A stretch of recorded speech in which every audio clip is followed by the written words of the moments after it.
शेती पिकवणी सोनं पिकवतो असा तो शेतकरी राजा. जर त्याने शेती लावली तर सर्वच जण धान्य खाऊन आपलं जीवन सुख समृद्धी करतील. शेतकरी जगलाच पाहिजे. शेतकऱ्याच्या अंगावरती कर्ज बिर्ज नाही झालं पाहिजे. शेतकरी राजा झाला तरच तो धान्य पिकवू शकतो. बळीराजा सुखी झाला तर आपला भारत सुखी होईल. शेतामध्ये कष्ट करूनी भात पिकवतो असा तो शेतकरी राजा. दिवसभर उन्हातान्हातून पावसातून कामं करून पिकवतो तो मोती आणि ते धान्य खाऊन सर्व प्रजा होतो सुखी.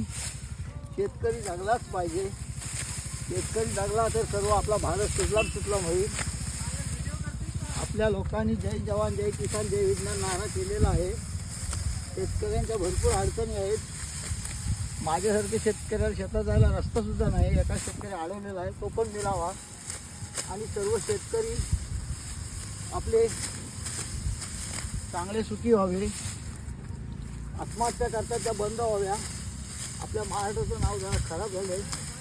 तर शेतकऱ्यांना सर्वांना आनंदाचे दिवस येऊन दे. शेतकऱ्यांना आनंदाचे दिवस आले तर सर्व भारतात आनंद होईल. महाराष्ट्र सुजलाम सुफलाम आहेत परंतु अजून होईल. आणि यंदा जरा पावसाचं प्रमाण वाढलेलं आहे, त्याच्यामध्ये नुकसान झालेलं आहे. नुकसान भरपाई पण लवकर मिळावी तर शेतकऱ्यांना आणखीन झोप येईल. आणि प्रत्येकाने शेती लावलीच पाहिजे. शिकलेल्या मुलांनी पण शेतामध्ये येऊन काम केलंच पाहिजे. कारण 20 वर्षांनी असं युग येईल शेतीशिवाय पर्याय राहणार नाही. शेती करावी. कंपन्या किती आल्या तरी आपली शेती आहे ती शेतीच आहे.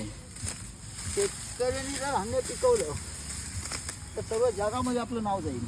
शेती ही करावी. शेतीच करावी त्यांनी. शेतकऱ्यांनी शेती करावीच आणि त्याच्या आजूबाजूच्या लोकांनी येऊन कामाला जावं. त्याच्याकडे त्यांनी थोड्या दिवसांनी लेट मजूर गेली चालेल पण जावं. शेती आपलं पशुधन गोधन आणि शेती हे आपलं शेतकऱ्याचं धन आहे. पशुधन पण टिकला पाहिजे. करा, शेती विकू नका. शक्यतो शेती कराच. आणि प्रत्येक मुलांनी पण किती मोठं कॉलेजला किंवा नोकरीला गेलं तरी 4 दिवस तरी शेतात यायचं. उन्हाळ पावसाळ यायचं, शेती करायची. शेती म्हणजे आपलं मेन जीवन आहे. शेतकरी सुखी झाला तर सर्व भारत सर्व सुजलाम सुफलाम होईल.